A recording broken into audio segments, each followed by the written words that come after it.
திரு ரவி குழந்தைவேலு, எப்படி பார்க்குறீங்க? 2026க்கு பிறகு அதிமுக இருக்குமிடம் தெரியாமல் போய்விடும், எடப்பாடி பழனிசாமி தலைமை நீடித்தால் அப்படின்னு அந்த அளவுக்கு தான் இன்னைக்கு அதிமுக இருக்குதா? அந்த மாதிரி எல்லாம் ஒண்ணு கிடையவே கிடையாது. அதாவது அது யார் சொல்றாங்கன்னு பாத்தீங்கன்னா, அம்மா முன்னேற்ற கழகம்னு ஆரம்பிச்சுட்டு ஆட்டுக்குட்டி முன்னேற்ற கழகத்துல போய் நிக்கிற அண்ணாமலையோட போய் கை கோத்துட்டு இருக்கிற டிடிவி தினகரன் சொல்றதுதான் பெரிய பியூட்டி. அதே டிடிவி தினகரன் திகார்கரனா திகார்ல இருந்து வெளியில வரும்பொழுது பிஜேபி பத்தி என்னென்ன எல்லாம் பேசினாரு. பிஜேபி ஒழிச்சு கட்டி விடுவேன், இத்தனை வருஷத்துக்குள்ளார எனக்கு இத்தனை வயசு ஆகுது, இத்தனை வருஷத்துக்குள்ள இந்த கட்சி தமிழ்நாட்டுல இருக்கிற இடம் தெரியாம மாத்திருவேன், இவ்வளவு டைலாக் பேசின ஆளை அதே யாரு புடிச்சு போட்டாங்க? பிஜேபி தான் தினகரனை புடிச்சு உள்ள திகார்ல போடுது.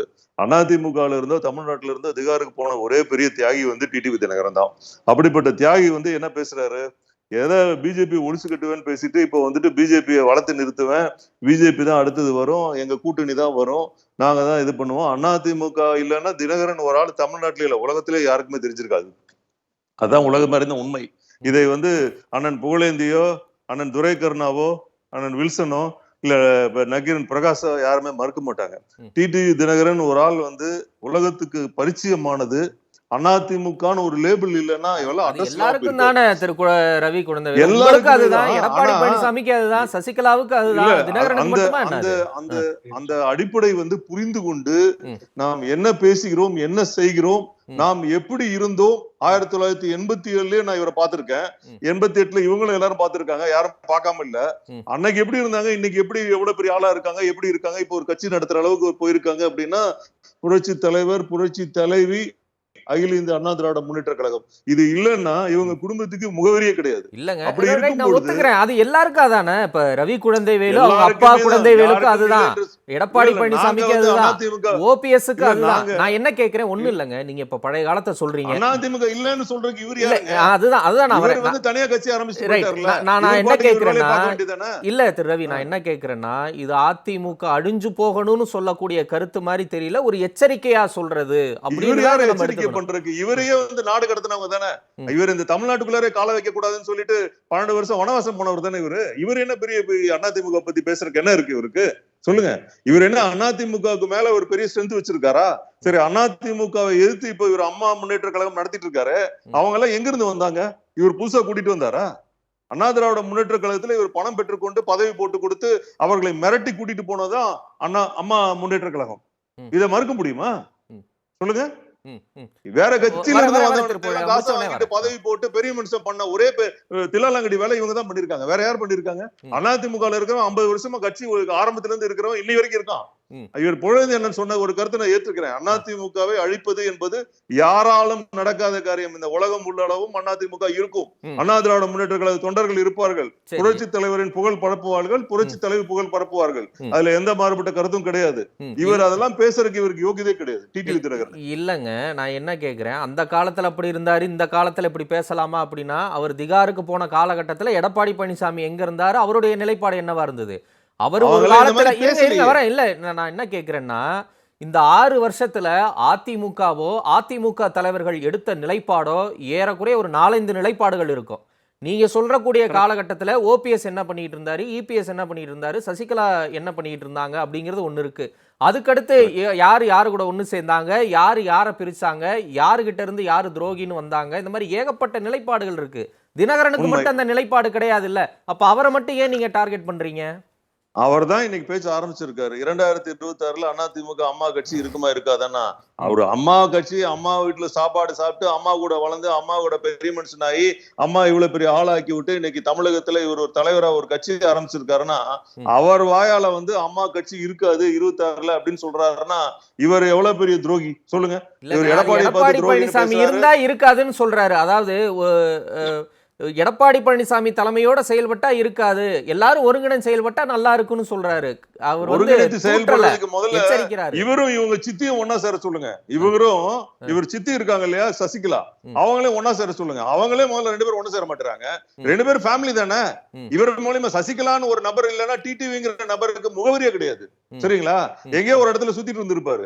அவரை பெரிய மனுஷன் பண்ணி இன்னைக்கு ஒரு கட்சிக்கு தலைவராக்குன சசிகலாவை முதல்ல அவங்க தலைவராக சொல்லுங்க. இல்ல அம்மா மக்கள் முன்னேற்ற கழகத்துக்கு போக தலைவராக வேண்டாம். இல்ல திரு ரவி குழந்தைவேலு, நீங்க தனி மனித தாக்குதல் லெவலுக்கு போக வேண்டாம், கருத்தியெல்லாம் நம்ம பேசுவோம். தனி மனித தாக்குதல் இல்ல, நிதர்சனமான உண்மை. புகழேந்தி மறுக்க மாட்டாரு. சொல்லுங்க.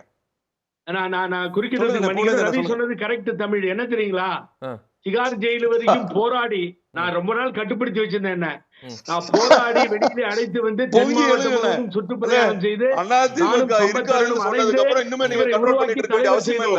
ஆனா இன்னைக்கு என் ஆசை என்ன தெரியுமா, சின்னம்மா சொல்றதுதான் டிடிவி தினகரன் கேட்கணும். டிடிவி தினகரன் சொல்றது சின்னமா கேட்க முடியாது. This is the seniority. ஆனா அவர் ஒரு மடங்கு மேல போய் அவங்க சுற்றுப்பயணம் ஃபெயிலியர் ஆயிடும், அவங்க சுற்றுப்பயணம் தேவையில்லை, எடப்பாடி பழனிசாமி தான் வந்து அதை வந்து கெடுத்துருவாருன்னு சொல்றதை நான் ஏற்றுக்கொள்ள முடியாது. அவரவருக்கு தனியா ஒரு செல்வாக்கு உண்டு, அதன் அடிப்படையில் சுற்றுப்பயணம் போகிறார்கள். ஆகவே ரவி சொன்ன மாதிரி அது வேண்டாம். அண்ணாமலை சொல்லுவதும் நாம் சொல்லுவதும் ஒன்றாக இருந்தால் நான் எங்கே போய் முட்டிக்கொள்வது, எதை சந்தேகப்படுவது என்பதை நீங்கள் தான் சொல்ல வேண்டும். அதனால அதாவது டிடிவி தினகரன் வந்து அதிமுக பத்தி விமர்சனம் பண்றதுக்கு முன்னால அவர் கண்ணாடியில பாத்துக்கணும். டிடிவி தினகரன் ஆகிய நீங்கள் இதற்கு முன்னால் என்னவா இருந்தீர்கள், எப்படி இப்படி உருவானீர்கள், பழைய சரித்திரத்தை போட்டு பார்த்தாலும் இல்ல நான் என்ன இல்ல நீங்க டிடிவி தினகரன் குறித்து பேசுறது, அவர் மேல வைக்கிற விமர்சனம் கொஞ்சம் தனி மனித லெவலுக்கு போகுது. நான் சொன்ன கருத்து என்னுடைய நல்ல நண்பர் தான். இல்ல எனக்கு புரியுது. இல்ல நீங்க பேசுறது வந்து ஒரு கொஞ்சம் கூட ஒரு மனசாட்சி இல்லாம, சரி நன்றி இல்லாம கருத்து உங்களை காயப்படுத்தி இருக்கு, நீங்க அதற்கான எதிர்வினை இல்ல. என்னை மட்டும் இல்ல, அவர் மேல ஏதோ கொஞ்சம் ஒரு பர்சன்டேஜ் அவர் விசுவாசம் வச்சிருக்கணும்னு நினைச்சாங்க பாருங்க 1.5 கோடி தொண்டர்கள். அவர் ஏன்னா அம்மா கூட பின்னால நிழல் மாதிரி வந்துட்டு இருந்தாரு போனாரு அப்படிங்கிற ஒரு மரியாதை வச்சிருந்தாங்க. அந்த மரியாதையை சுத்தமா தொடச்சு எடுத்துட்டு நான் அவர் சொன்ன கருத்தை பத்தி நான் பேசணும்னு நினைக்கிறேங்க. 2026 கருத்து வந்து கேவலமான கருத்து. இந்த மாதிரி கருத்து பேசக்கூடாது. நான் என்ன கேட்கிறேன், ஒண்ணு இல்லைங்க. இப்ப இபிஎஸ்னுடைய வெற்றி தான், அவர் வெற்றியை பெற்று கொடுத்திருந்தார், இந்த மாதிரியான கருத்துக்கள் வராம இருந்திருக்கும்ல. அப்ப எடப்பாடி பழனிசாமி அதிமுகவின் ஒற்றை தலைமையா உருவெடுத்த பிறகு ஒரு மிகப்பெரிய வெற்றியை பெற்றுக் கொடுக்க முடியவில்லை அப்படின்னா இந்த விமர்சனங்களை எதிர்கொண்டு தாங்கித்தான் ஆகணும். உடனே டிடிவி தினகரன் யாரு, அவர் எங்க இருந்து வந்தாரு, எப்படி இருந்தாரு, அவர் என்னெல்லாம் பேசி இருக்கிறாரு அப்படிங்கிறது நியாயமான எதிர்வினையா இருக்க முடியுமான்னு. அவர் இங்க இருந்து போனதுனாலதான் இதெல்லாம் பத்தி பேசுறோம்.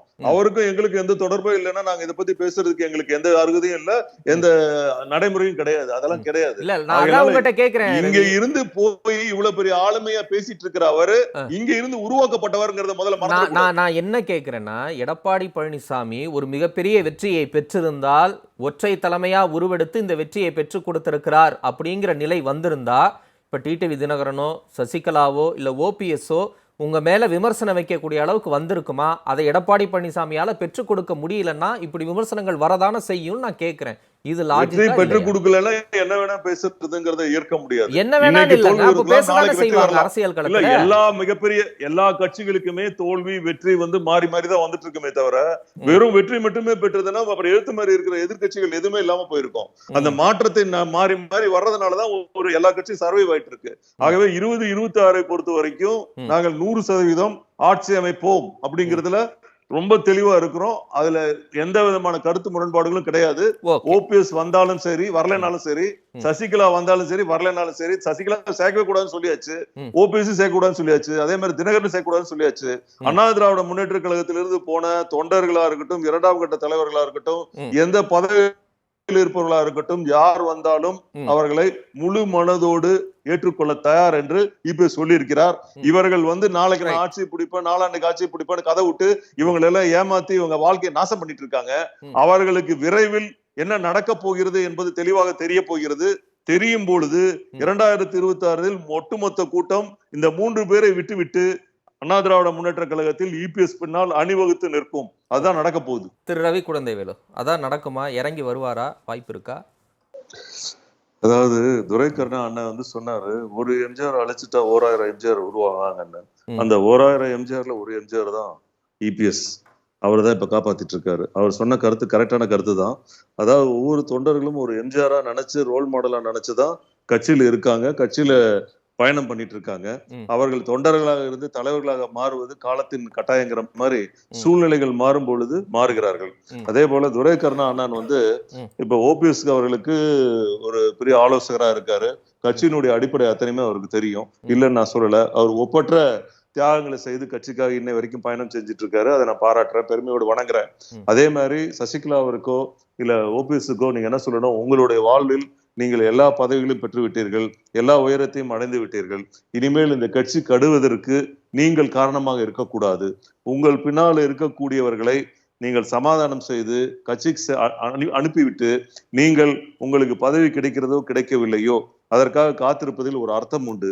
நீங்கள் உங்களை உருவாக்கிய கட்சியை சிதைப்பதற்கு ஒரு காரணமாக இருக்கிறீர்கள் என்றால் 7 ஜென்மத்திற்கும் இந்த பாவம் உங்களை விடாது என்று சொல்லி அட்வைஸ் பண்ணணும்னு ரவி குழந்தைவேலையே அட்வைஸ் பண்ணணும். இப்படித்தான் சசிகலா நடக்கணும், இப்படித்தான் ஓபிஎஸ் நடக்கணும்ங்கறதை ஏன் வந்து இபிஎஸ் ஆதரவாளர்கள் ஏன் அந்த முடிவு எடுக்கிறீங்க? ரவி ஒரே ஒரு நிமிடம் நான் சொல்லி முடிச்சிடுறேன். ஒரே ஒரு நிமிடம். அதான் துரை கருணா இல்ல இல்ல ஒரே ஒரு நிமிடம் ரவி, மன்னிக்கணும். ஓபிஎஸ்க்கு சரித்திரம் தெரியுமான்னு இல்ல இல்ல இல்ல ஒரே ஒரு நிமிடம் ரவி, ஒரே ஒரு நிமிடம். 87க்கு அப்புறம் ஒரே நிமிஷம் ஒரே நிமிடம். நான் என்ன கேட்கிறேன்னா, இதே பெருந்தன்மை மதிப்பிற்கும் மரியாதைக்கும் திரு எடப்பாடி பழனிசாமி அவர்கள் சிலுவம்பாளையம் கிளை செயலராக தன்னுடைய அரசியல் வாழ்வை தொடங்கி கட்சியின் உயர் பொறுப்பான பொதுச் செயலுக்கு வந்துட்டார்.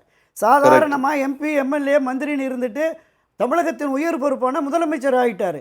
கட்சி முக்கியம், கட்சி வெற்றி முக்கியம் என்று கருதி எல்லோரையும் அரவணைத்து போகலாமே. நான் வெளியே போக சொல்லல, நீங்க தனியா போய் இவங்களுக்கு உற்றுன்னு சொல்லல, அவரு ஒருங்கிணைத்து போலாமே. அவர் சொல்லலாம். சொல்லுங்க ரவி. அண்ணா நீங்க சொல்றதெல்லாம் கரெக்டுண்ணே. இன்னைக்கு எல்லாரையும் அரவணைத்து போறதுனாலதான் இவ்வளவு பிரச்சனைகளுக்கு நடுவுல இந்த செயற்குழு நடந்திருக்கிறது வெற்றிகரமாக. இதற்கு அப்புறம் கட்சி வந்து வலிமையா கொண்டு போகக்கூடிய ஒரு ஒப்பற்ற தலைவராக அவர் உருவெடுத்திருக்கிறார். ஜெயலலிதா அம்மா அவர்களால், புரட்சி தலைவர் அவர்களால் வளர்க்கப்பட்ட ஒரு அடிப்படை தொண்டன் தான் இந்த கட்சி நடத்திட்டு போயிட்டு இருக்காங்க. ஆகவே 87க்கு பின்னால பார்த்த சசிகலாவுக்கு அதோட வழி என்னன்னு தெரியறதுக்கு வாய்ப்பு இல்லை. ஓபிஎஸ் வந்து ஒரு சாதாரண தொண்டனா இருந்தாரு, இபிஎஸ் அவர்களும் ஒரு சாதாரண தொண்டனா தான் இருந்தாங்க. நான் இல்லைன்னு சொல்லல.